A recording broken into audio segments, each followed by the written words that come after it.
It's the early 1800s in Australia. Rumours were abundant about gold being found within this huge landmass down under. Word spread quickly, and by the mid-century, people from all over the world were risking their very lives undertaking the treacherous journey across vast oceans to get here. For them it was an opportunity to change their life for the better.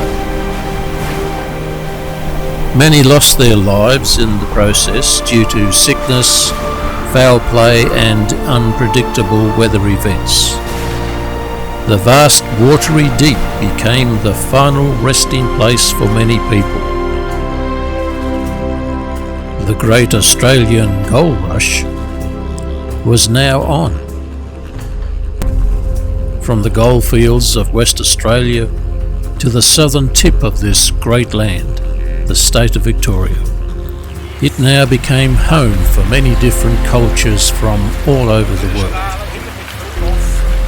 Many people perished in the pursuit of a better life, as is evident by the many grave sites throughout these areas. The quest is now gone for gold, and so are the people from that era, although descendants of these courageous people are still with us today, creating a diverse and rich Australian culture alongside the indigenous population. Simply arriving at the shores of this massive landmass down under was an achievement in itself.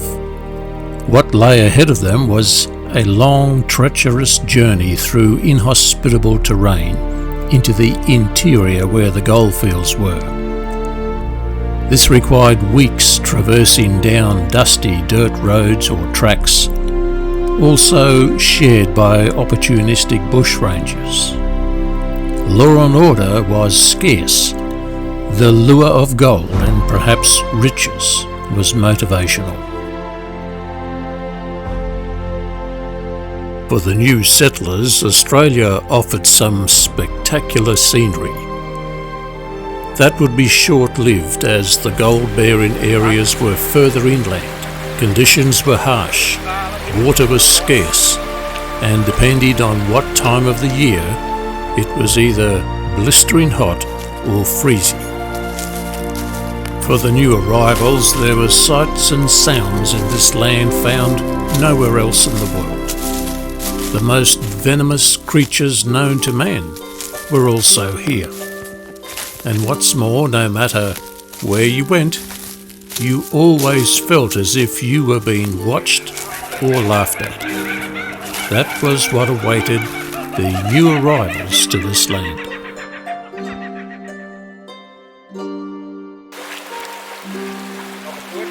The gold fever is long gone, and so are the people who initially came out to experience it.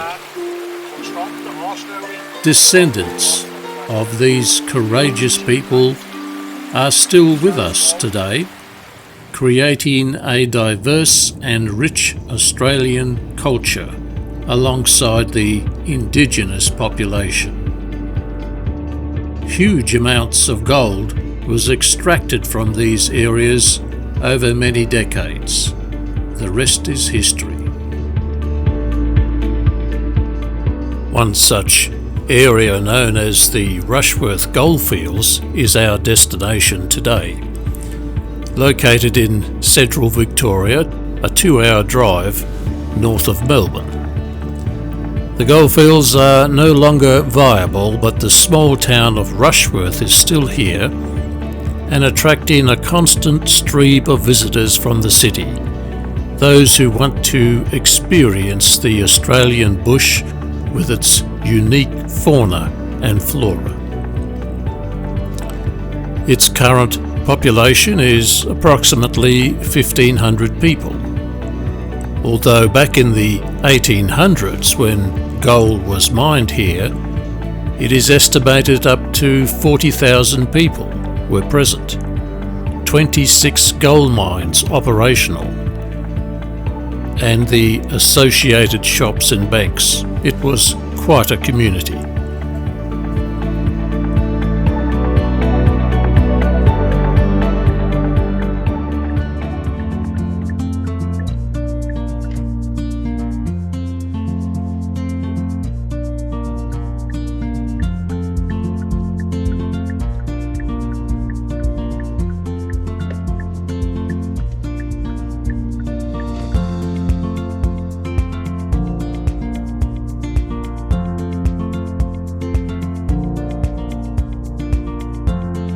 This small community is an ongoing attraction for the casual prospector, with their gold detectors, and yes, they still find the occasional nugget of gold. By far the real draw card for most people is the quiet tranquility and sampling the real untouched Australian bush, the kangaroos, the wallabies, and the sounds of bird life uniquely theirs. The remains of a bygone era are still here to be experienced. For a brief moment in time, you're taken back to the past.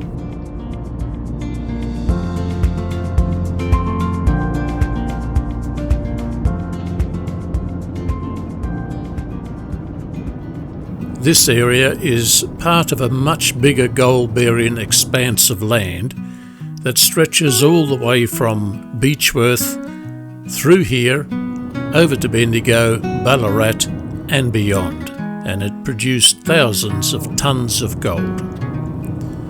Here in Rushworth it also was known as the Ironbark Forest. Even though it's partly cleared now, back in the 1800s it was dense bushland.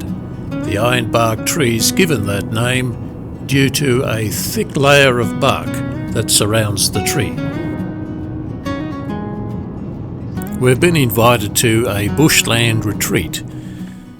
Just a typical Australian bush, kangaroos, the snakes, and you name it, you'll find it here. We call it the Greg and Emma's Retreat.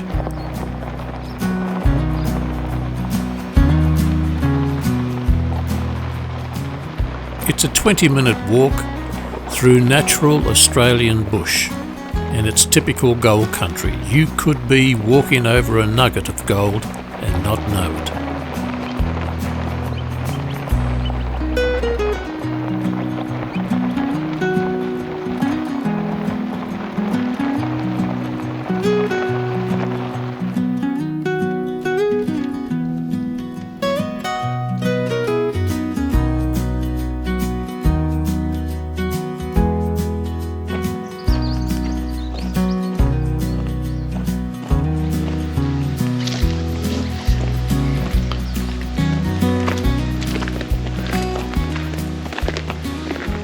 There's the dam. We've just had a lot of rain, more than normal. The dam's full.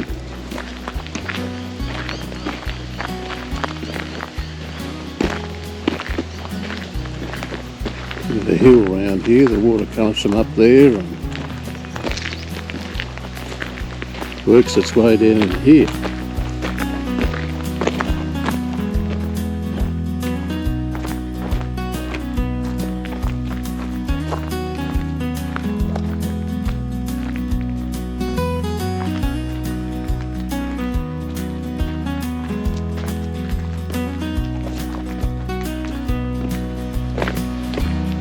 Quite a few kangaroos in here. This time of the day they're snoozing somewhere down in the bushes. In the evening they come out, they come up here to the dam and have a bit of a drink.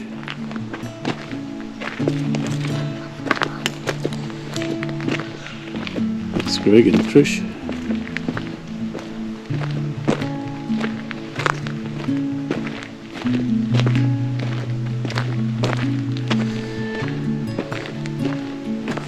A lot of box trees around here and also ironbark.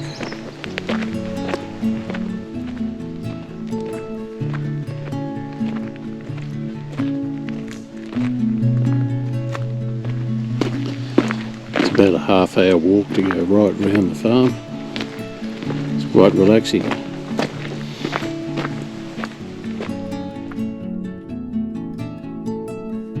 It's amazing how quickly Mother Nature reclaims itself. Clear the land and almost instantly it plants to replace itself. The new trees and the undergrowth soon comes back with a vengeance before you know it.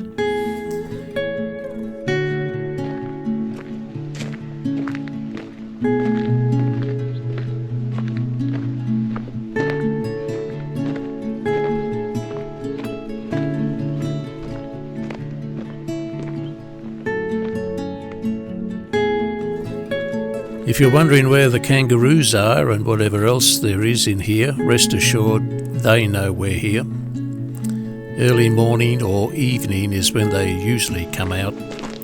They gather around the dams for water and then just wander around and graze. Most of the time during the day, they're asleep. During the summer months there's the typical black snake or the occasional brown, maybe a tiger snake here and there to deal with. They tend to come out in the evenings, so if you're in the habit of having an evening stroll, just be aware of that fact.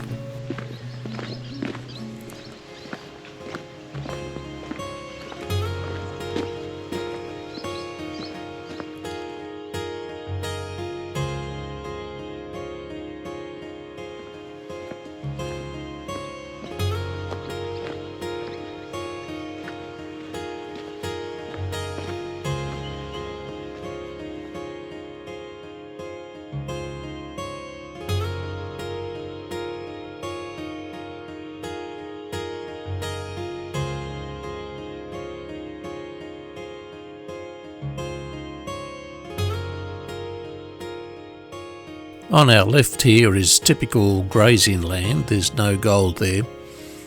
But on our right is gold bearing country. It's totally different ground, it's more of a gravel type soil with a high concentration of rock and quartz thrown in. You could be standing on a nugget of gold and not realise it.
During the summer months it can get rather warm here.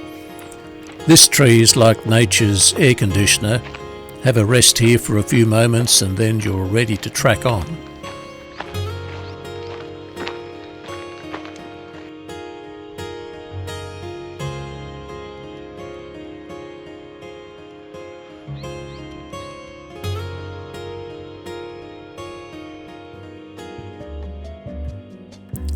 This is a likely place the kangaroos sleep during the day, under these low-lying bushes. They usually go off into the higher ground when visitors come, although the patriarch of the clan will usually stand his ground and stare you down. We suggest try not to aggravate him.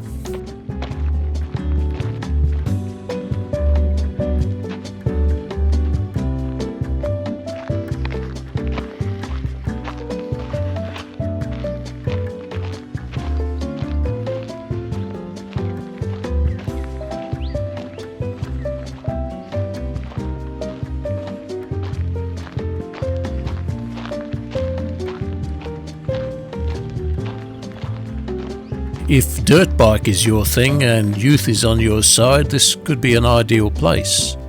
Then again, if peace and quiet is why you're here, we might just forget that.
One more piece of advice: if your mobile phone rings, keep walking while you're having a chat. Do not stand still. The bull ants here are plentiful and painful.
Water is scarce in these areas. When it does rain, it needs to be saved. There are several dams on site that capture the runoff. The variety of animals here have made this area home for that very reason.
We're on the home run now. It's all uphill for a while. Then it's a gentle slope down to where we started from. It's nice though to just find a log, sit down and enjoy the view, the natural bush, the sound of breeze going through the trees, the bird life, the fresh air. After a while you start to notice movement in the bush. It could be a kangaroo, a wombat, an emu, maybe a goanna. They're all here. It's part of the bush adventure.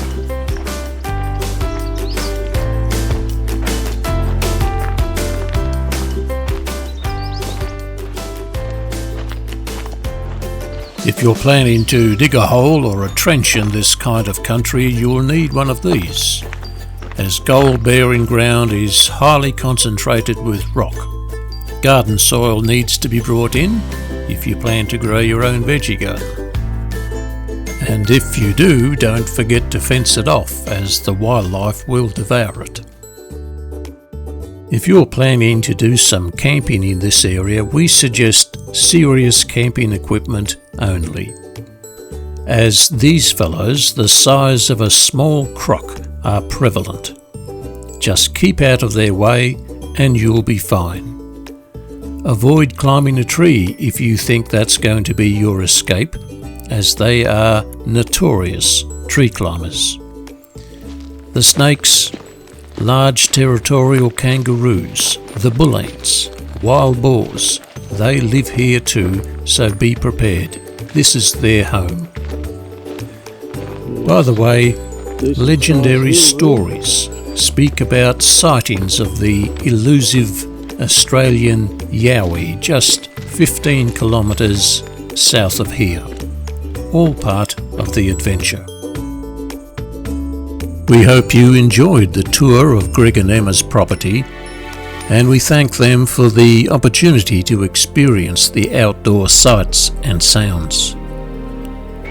The special times always remembered here were those cold, wet, rainy days in front of the indoor wood heater, looking out over natural landscape, or the outdoor wood barbecue from real natural wood collected from the bush. That unique taste only a real fire can deliver, the fresh, clean air that fills your lungs, makes you feel alive and wanting more. There's no doubt that there is still gold to be found here for the prospector, but for the rest of us, the experience of a day out in the Australian bush is gold.